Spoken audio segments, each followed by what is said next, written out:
மக்களே, big pass mid night லைவ்ல ஒரு பக்கம் விக்ரம் வந்து ஐயோ இந்த வாரம் நான் தான் எவிக்ட் ஆகிடும்னு பயத்தில் இருந்தேன்ற மாதிரி சில பல விஷயங்களை பேசிட்டு இருக்கார்.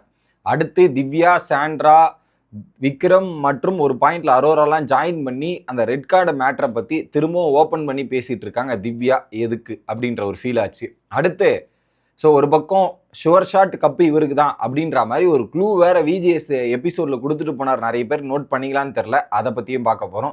சேனலுக்கு புதுசாக இருந்தீங்கன்னா சப்ஸ்கிரைப் பண்ணிடுங்க. வீடியோ பார்க்குற அனைவருமே மறக்காமல் லைக் பண்ணிடுங்க. இப்போ கண்டென்ட்டுக்குள்ளே போயிடலாம். ஸோ கிட்டத்தட்ட சண்டே எபிசோடில் ஒரு லைன் வந்திருக்கும். வினோத் எழுந்துக்கும் போது உங்களுடைய சிம்மாசனத்தை யாராலையும் அசைக்க முடியாது, தகர்க்க முடியாதுன்ற மாதிரி ஒரு விஷயத்த அழகாக விஜிஎஸ் சொல்லியிருப்பார் வினோத்துக்கிட்ட. அதனுடைய அடையாளம் என்ன? சிம்மாசனம்னா என்னங்க? இந்த சீசனோட சிம்மாசனம்னா என்ன? டைட்டிலுங்க. பிக் பாஸ் சீசன் 9ஓட டைட்டில் உனக்கு தாயா அப்படின்ற மாதிரி சொல்லாமல் சொல்லியிருக்கிறார். அதை கரெக்டாக பாயிண்ட் அவுட் பண்ணுறவன், புரிஞ்சுக்கிறவனுக்கு தெளிவாக புரிஞ்சிருக்கும். ஆனால் அது வினோத் புரிஞ்சுக்கிட்டாரான்னு தெரில. கொஞ்சம் சென்சிபிளாக வீட்டுக்குள்ளே யாராவது இருந்தால் வினோத்துக்கு தான் டைட்டில்ன்றதை கன்ஃபார்ம் பண்ணியிருப்பாங்க. அதை விஜிஎஸே இந்த இடத்துல சொல்லியிருக்கார் என்பதை கிளியர் கட்டாக புரிஞ்சிக்க முடியுது. போன சீசனும் அப்படி தான் பண்ணியிருக்கார். இந்த சீசனுமே ஒரு இன்புட்டை கொடுத்து ஆல்மோஸ்ட் டைட்டிலை உறுதி செய்து விட்டார் அப்படின்றத நம்ம எடுத்துக்கலாமா மக்களே? எடுத்துக்கலாமா?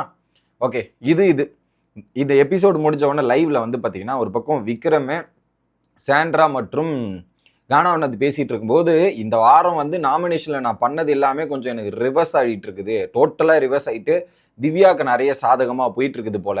அதெல்லாம் நான் பயந்துக்கிட்டே இருந்தேன். இந்த வாரம் வேற நிறைய சம்பவங்கள்லாம் நடந்துருச்சா, நான் தான் எவிக்ட் ஆயிடுவேன்னு நான் பயந்துக்கிட்டே இருந்தேன். பட் ஓகே, நான் சேவ் ஆகிட்டு ஒரு பாயிண்ட்ல இதுவானதுல சந்தோஷம்தான் அப்படின்ற மாதிரி இது பண்றாரு. ஸோ அவரே கன்ஃபார்ம் பண்ணிட்டார், நான் தான் எவிக்ட், நான் தான் போயிடுவேன்ற மாதிரி விக்ரமே யோசிச்சிருக்காரு போல. பட் அந்த வார்த்தைகள் பேசுனது தவறு தான். அதை விட இங்கே பெரிய சம்பவங்கள் நடந்ததால அது டோட்டலாக கொலாப்ஸ் ஆகி வேற மாதிரி மாறிடுச்சு. இதுக்கப்புறமா அது திருந்திக்கங்க, புரிஞ்சுக்கங்க, இல்லைன்னா ஒன்றும் பண்ண முடியாது விக்ரம் அவர்களே அப்படின்றதான் நமக்கு சொல்ல தோணுச்சு. ஓகே, அதில் குறிப்பாக நான் ரொம்ப பயந்துட்டேன் அப்படின்றதையும் சொல்கிறாரு. ஓகேவா?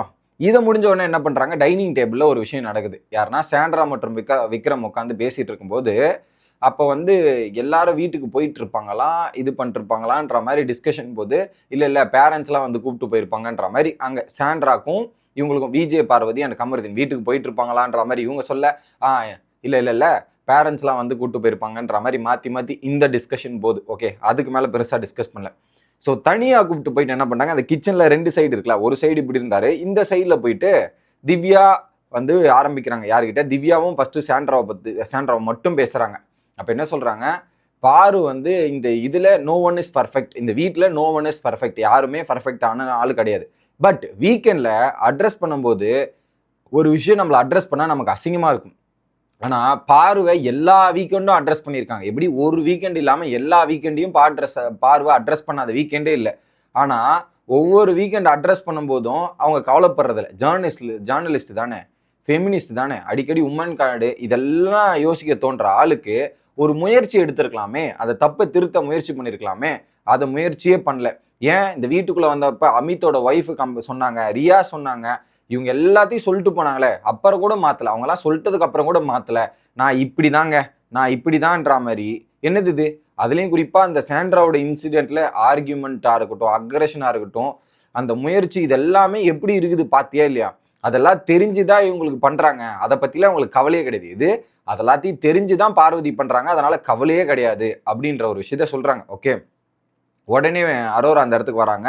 அங்கே கிச்சன்லேயே இருந்திருக்காங்க போல. இல்லை, அவங்க வந்து பை த லக்கு தப்பிக்கலான்றதுக்காக ஃபுல் ப்ரிப்பரேஷன் பண்ணிட்டு இருந்தாங்க. ஸோ வீக்கெண்ட் எபிசோடு வர வரையும் இது பேசணும், இதெல்லாம் பேசக்கூடாதுன்னு ஃபுல் ப்ரிப்பரேஷன் நடந்துட்டு தான் இருந்துச்சு அப்படின்றத அரோரா சொல்கிறாங்க. உடனே இல்லை ஃபேக்காக கூட இருக்கட்டும், யாரு சாண்ட்ரா நடந்தது ஃபேக்காக கூட இருக்கட்டும், ஆனால் ஒரு ஃபுல் கில்ட்டு இல்லை, இறக்கம் கூட இல்லை, அதனால தான் இவங்களுக்கு இவ்வளோ ஏட்டு இதெல்லாம் வந்திருக்குது அப்படின்றத ஒரு விஷயத்த சொல்கிறாங்க. உடனே அரோரா வந்து நேற்று அழுததாக இருக்கட்டும், அந்த அவங்க அழும்போது ரியாக்ட் பண்ணதாக இருக்கட்டும், உடைத்தலாக இருக்கட்டும், இதெல்லாம் வந்து பார்த்தீங்கன்னா என்னது இது? அதை வந்து கொஞ்சம் கூட ஃபீல் பண்ணி உணர மாட்டாங்க. அங்கே கத்துறதெல்லாம் கேட்டு கூட உணராமல் உட்காந்து அழ வச்சு இதை ரசிக்கிறதுலாம் என்னது இது? இந்த மாதிரி விஷயங்கள்லாம் எனக்கு சுத்தமாக பிடிக்கல. அதை வந்து அவன் மார்க் பண்ணுறான், இவங்க வந்து இதை ரியலைஸ் பண்ணாமல் சிரிக்கிறதுலாம் எனக்கு செம்ம கடுப்பாயிருச்சு அப்படின்றத அரோரா சொல்கிறாங்க. இல்லை பார்வதியோட கேம் ஸ்டார்டிங்ல இருந்து ட்ரிகர் பண்ணுற மாதிரி வெளியே ஏதோ ஒரு மீம் பார்த்துருக்காங்க போல இருக்கு. என்ன மீம்னு தெரியல திவ்யா. அந்த மீமை பார்த்ததா இருக்கட்டும், அதுக்கப்புறம் எல்லாத்தையும் ஃபிக்ஸ்டு பண்ணிட்டு தான் வந்திருக்காங்க. ட்ரிகர் பண்ணுறோம், அடுத்து ஒன்று மாட்டி போடுறோம், இந்த பர்சனாலிட்டியாக இப்படி தான் கேம் விளையாடுறோம். ஓகே, அவங்களுக்கு ஏட்டஸ் வந்தாலும் ப்ராப்ளம் இல்லை அப்படின்றதுக்கு மாதிரி தான் இந்த கேமை விளையாடுறாங்க அப்படின்ற ஒரு விஷயத்த இவங்க சொல்கிறாங்க. உடனே விக்ரம் வந்து இல்லை வெளியே போனால் அவங்க ரியாக்ஷன் பண்ணுறதுக்காக ரியலைஸ் பண்ணுறதுக்கான ஒரு ஜோன் வரும், அந்த ஜோன் வந்ததுக்கப்புறம் ரியலைஸ் பண்ணுவாங்கன்னும் போது உடனே அரோரா சொல்கிறேன், அதெல்லாம் நான் பாருகிட்ட பார்க்கவே இல்லைங்க, அதை ரியலைஸ் பண்ணுற டோனும் நான் பாருகிட்ட பார்க்கல, கொஞ்சம் கூட கில்ட்டு கிடையாது. இப்போ தப்போ ஒரு விஷயம் கில்ட்டுனா உடனே அந்த மற்றவங்க சொல்றாங்க அதனால கில்ட் ஆகுது. ஆனா தப்போ புரிஞ்சுக்கிட்டு உணர்தல் வேண்டும். ஆனா அந்த உணர்தல் வந்து நான் பாருகிட்ட பார்க்கலன்ற மாதிரி ஒரு பக்கம் அரோரா சொல்றாங்க. அடுத்து அரோரா சொல்றாங்க அவங்க ப்ரிப்பேர் பண்ணதா இருக்கட்டும், அந்த கில்ட்டே இல்லாமல் ஸ்டார்டிங்கில் வந்து இருக்குதா இருக்கட்டும், அந்த அடிச்சு அதை தள்ளி விட்டுட்டு மெதிச்சதுக்கு அப்புறம் நடிப்பு மெடிக்கல்னு சொன்னதுக்கப்புறம் இதெல்லாம் ரொம்ப ஒஸ்ட்டாக போச்சு அந்த இடத்துல அப்படின்னு சொல்லும்போது உடனே விக்ரம் சொல்றாரு தனிமையில் உணர்வாங்க. எப்படி அவங்க தனிமையில் உணர்வாங்க அப்பதான் புரியும் அப்படின்றத சொல்றாங்க. ஓகே அவங்களுக்காக யாராவது ஒரு 2-3 பீப்புள்ஸ் கூட இருப்பாங்க நான் நம்புறேன் அப்படின்ற மாதிரி ஒரு விஷயத்த வந்து அரோரா சொல்லிடுறாங்க. விக்ரமோட தாட் வேற மாதிரி போயிடும், யாருமே இல்லாம வேற மாதிரி யோசிப்பாங்களே அந்த தாட்டுக்கு போயிடும், அப்பெல்லாம் நடக்காது அப்படின்ற மாதிரி அவங்க சொல்லுவாங்க. ஓகே, உடனே அந்த இடத்துல திவ்யா வந்து நோ தாட்ஸ் அபவுட் தட், அப்பெல்லாம் நடக்காது, இவங்க சின்ன விஷயமா யோசிக்கணும், வருத்தம் இருக்கணும். ஓகே, இதுல அவங்க அம்மா சொல்லி கூட ரெகுலேட் பண்ணலங்க, இவங்களுக்கு என்னத்த சொல்றதுங்க அப்படின்னு சொல்லும் போது உடனே அரோரா சொல்றாங்க கமருதீன் ஃபீல் பண்ணியிருப்பான் அப்படின்ற மாதிரி அரோரா சொன்னோடனே விக்ரம் வந்துட்டான்.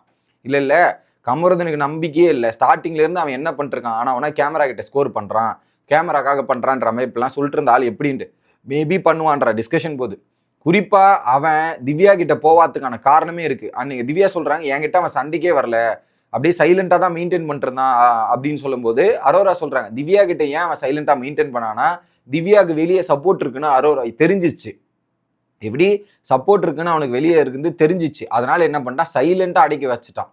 சைலண்டா அடக்கி வச்சுட்டு அப்போஸ் பண்ண வேண்டாம், அது அவனுக்கு டேமேஜா போகுதுன்னு தெரிஞ்சது தான் டேமேஜ் கண்ட்ரோல் மோட்ல இறங்கியிருக்கான். இல்லைன்னா சொல்லுவானா இது ஃபைனல் வீக்ல வந்தா இந்த மாதிரி சப்போர்ட் ஆயிரும்ன்றதா இருக்கட்டும், டேமேஜ் இதுவாயிருக்கும்ன்ற மாதிரி இப்போ அந்த இது கம்மி பண்றதுக்காக தான் இப்படி பண்ணிட்டு இருக்கான் அப்படின்றதையும் போட்டு உடைக்கிறாங்க. ஓகே, உடனே சாண்ட்ரா உடனே வந்துட்டு என்ன சொல்றாங்க, இல்ல சில விஷயம் மட்டும்தான் அவங்க மென்ஷன் பண்ணாங்க வீக்கெண்ட்ல, அவன் நிறைய சொல்லியிருக்கான் ஃப்ராடு ஃபேக்கு வேற வேலை பார்க்கலாம், அப்புறம் 1960 லவ் பண்ணா, இந்த மாதிரி நிறைய ஏடாகூடமான விஷயங்களை என்கிட்ட பேசியிருந்தான் அப்படின்ற மாதிரி சாண்ட்ரா ஒரு பக்கம் சொல்றாங்க. ஆக்சுவலா சாண்ட்ரா அவர்களே நீங்க விக்டிம் ஆயிட்டீங்க, அதனால அவங்க அப்படி ஆயிட்டாங்க, ஆனா நீங்களும் பேசின வார்த்தைகள் தவறு, அதனால இன்னும் கேட்கணும்னு நீங்க எதிர்பார்க்குறீங்க பாத்தீங்களா, அதுதான் தப்பு. உங்களுக்கான நியாயம் கிடைச்சிச்சு, இது கிடைச்சிச்சு, அவங்க போயாச்சு, அதை விட்டுட்டு இன்னும் கேட்டிருக்கணுமா மேடமுக்கு, இதுதான் எனக்கு பிடிக்கல. நீங்க பேசின வார்த்தைக்கே உங்களை வந்து நீங்க அந்த ஒரு இஷ்யூல இருக்கீங்களே அதனால உங்களை அட்ரஸ் பண்ண முட்டாங்க, உங்க மேலேயும் தவறு இருக்கு, அதை கேட்காம போயிட்டாங்கன்றதால இப்படிலாம் பேசக்கூடாது, அதெல்லாம் ரொம்ப ஒஸ்டா இருக்குது. எனக்கு இன்னும் கேட்டிருக்கிறதுன்றதை இன்னும் நிறைய விஷயங்கள் அட்ரஸ் பண்ணலன்றதெல்லாம் டூ ஒஸ்ட் டு த கோரா தான் எனக்கு தோணுச்சு. உங்களோட கருத்துக்களை கமெண்ட் செக்ஷன்ல போடுங்க. அடுத்த வீடியோல வந்து சந்திக்கிறேன். Bye guys.